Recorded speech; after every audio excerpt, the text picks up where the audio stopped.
Assalamualaikum warahmatullahi wabarakatuh. Kami dari kelompok 10 ingin memperlihatkan berbagai macam contoh kasus dari ilmu pengetahuan, teknologi, dan kemiskinan.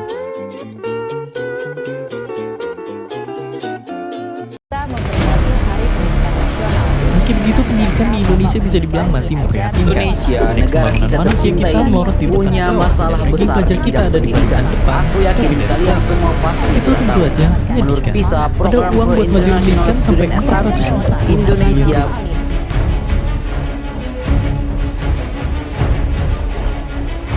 Ilmu pengetahuan.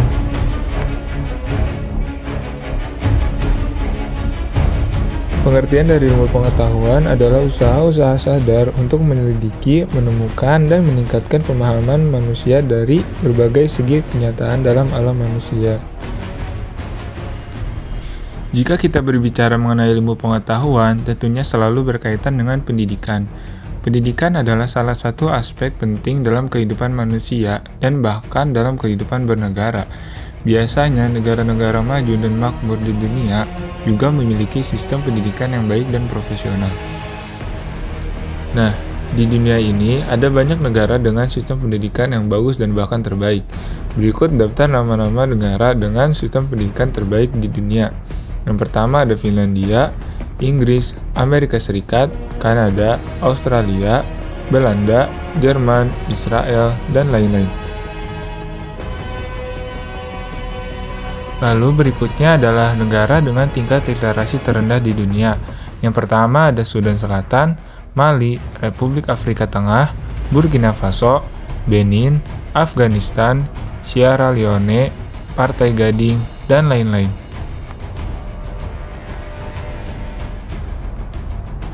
Dalam mutu pendidikan Indonesia, Persatuan Guru Republik Indonesia atau biasa disebut dengan PGRI menyatakan kualitas pendidikan Indonesia masih belum membanggakan berdasarkan indikator mutu pendidikan yang disepakati secara internasional. Dilihat dari tujuan bernegara, dalam konstitusi pun yakni mencerdaskan kehidupan bangsa, pencapaian pendidikan tanah air masih jauh panggang dari api. PGRI menilai pendidikan Indonesia justru mengalami kemunduran, sebab pemerintah terlalu sibuk membahas masalah-masalah administratif pendidikan, mulai dari kurikulum, penggunaan anggaran, sistem evaluasi dan kelulusan, dana bantuan sekolah, dan berbagai persoalan lainnya. Jika kita menggunakan indikator mutu pendidikan yang disepakati secara internasional, kualitas pendidikan Indonesia masih belum membanggakan, ujar Ketua Umum Pengurus Besar PGRI Unifa Roshidi dalam siaran persnya untuk memperingati Hari Pendidikan Nasional 2021. Nah, lebih memprihatinkan lagi kalau kualitas pendidikan Indonesia dilihat dari sisi karakter. Masih marak terjadi korupsi yang bahkan dilakukan mulai dari kalangan milenial, penggunaan narkoba yang meluas, tawuran, kekerasan, hingga pelanggaran lalu lintas yang dianggap lazim. Perilaku-perilaku tersebut menunjukkan masih ada yang harus diluruskan dalam dunia pendidikan bangsa Indonesia. Parahnya lagi, nasionalisme pun mulai memudar di sebagian kalangan. Persoalan kesejahteraan dan kualitas yang jauh tersentuh menunjukkan sudah saatnya ada pembenahan serius di dunia pendidikan kita.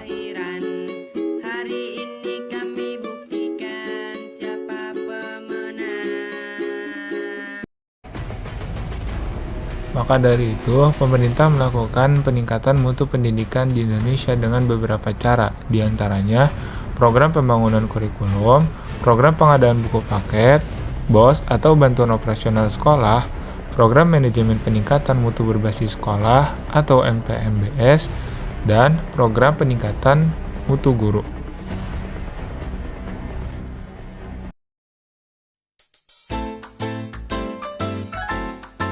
Assalamualaikum warahmatullahi wabarakatuh. Perkenalkan, nama saya Nurdiansah dari kelompok 10. Di sini saya akan menjelaskan tentang teknologi. Apa itu teknologi?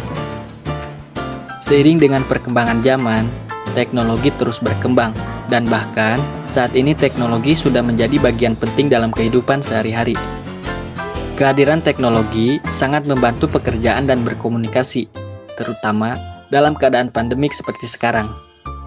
Yang pertama, yaitu ada dunia informasi dan komunikasi dalam bidang teknologi. Sekarang, siapa sih orang yang bisa lepas dari ketergantungan terhadap teknologi? Sepertinya sangat jarang. Karena komunikasi yang dulunya membutuhkan waktu yang cukup lama dalam penyampaiannya seperti memakai surat. Namun sekarang, segalanya menjadi sangat cepat dan seakan tanpa jarak karena adanya teknologi ini. Dan contoh dalam bidang teknologi informasi dan komunikasi yaitu seperti smartphone dan internet. Lalu yang kedua, yaitu ada kesehatan.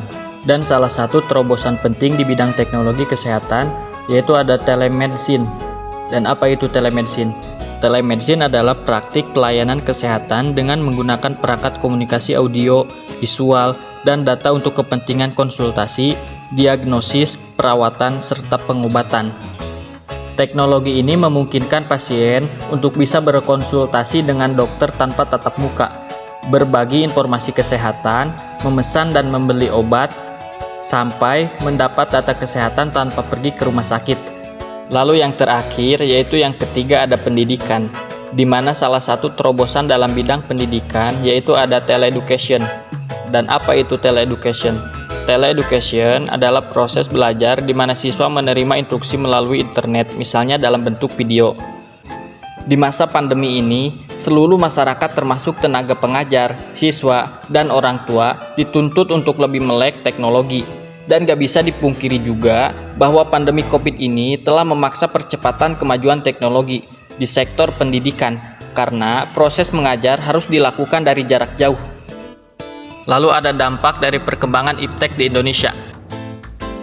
Adapun dampak positif perkembangan iptek adalah yaitu terbagi menjadi 5, di mana yang pertama mempercepat dan mempermudah proses informasi dan distribusi dalam kegiatan ekonomi. Yang kedua yaitu meningkatkan kualitas pendidikan.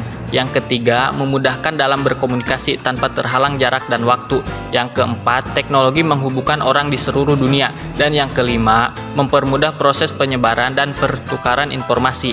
Sedangkan beberapa contoh dampak negatif perkembangan iptek yaitu terbagi menjadi 6, di mana yang pertama teknologi bisa mengurangi interaksi sosial secara langsung atau tatap muka. Yang kedua, menggunakan gadget secara berlebihan dapat menyebabkan digital age. Dan yang ketiga, perkembangannya sifat konsumtif. Dan yang keempat, hilangnya budaya tradisional. Yang kelima, munculnya kejahatan-kejahatan di internet. Dan yang terakhir, yang keenam, yaitu munculnya hoax atau berita bohong. Dan cukup sekian pembahasan dari saya. Untuk pembahasan selanjutnya akan diteruskan oleh saudari Epi.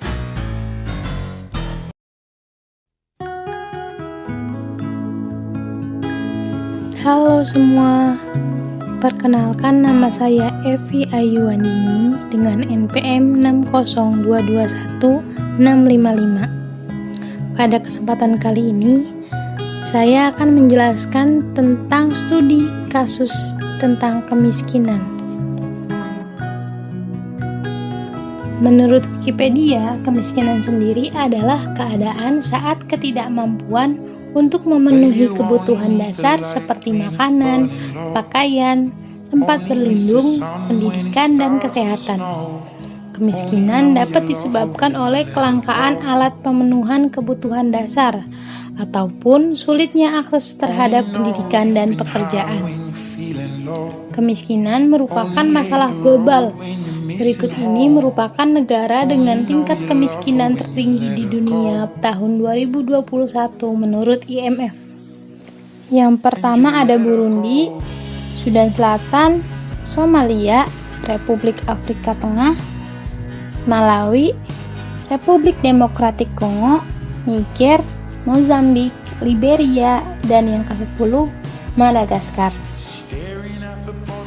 Kita dapat menyimpulkan bahwa yang mendominasi daftar negara termiskin di dunia tadi adalah dari benua Afrika. Dan yang menjadi faktor utamanya adalah iklim yang begitu ekstrim. Salah satunya adalah kekeringan yang panjang, sehingga sulit digunakan untuk bercocok tanam. Contohnya adalah negara Niger yang sebagian besar wilayahnya merupakan gurun.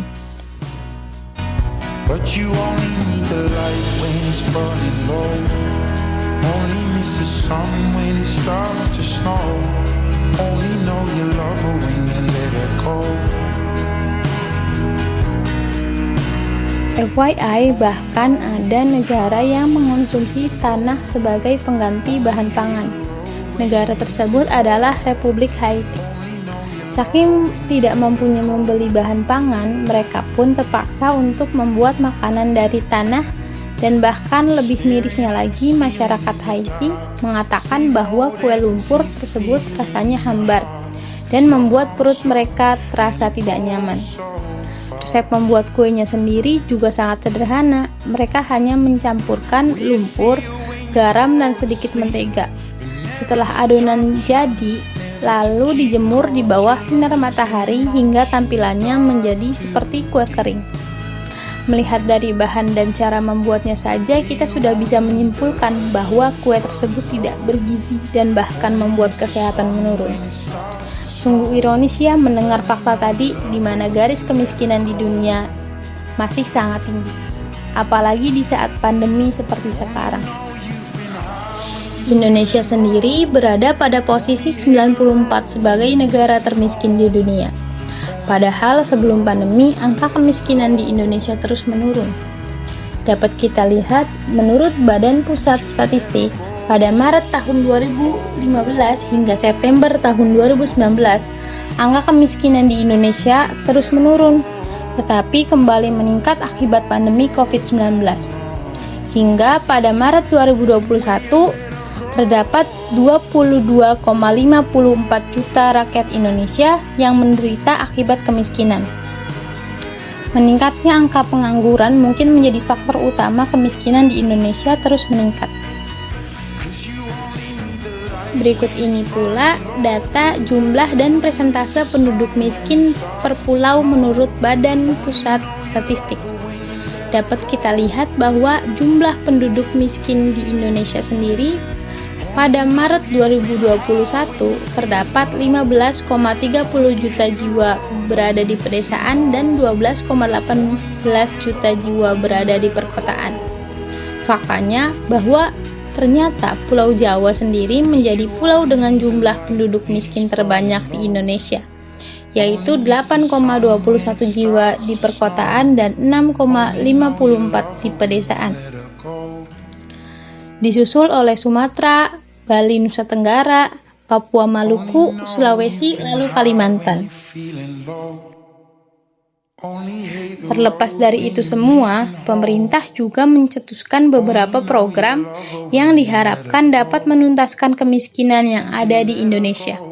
Di antaranya adalah: pertama, Kartu Prakerja. Kedua, Program Keluarga Harapan atau biasa disebut PKH.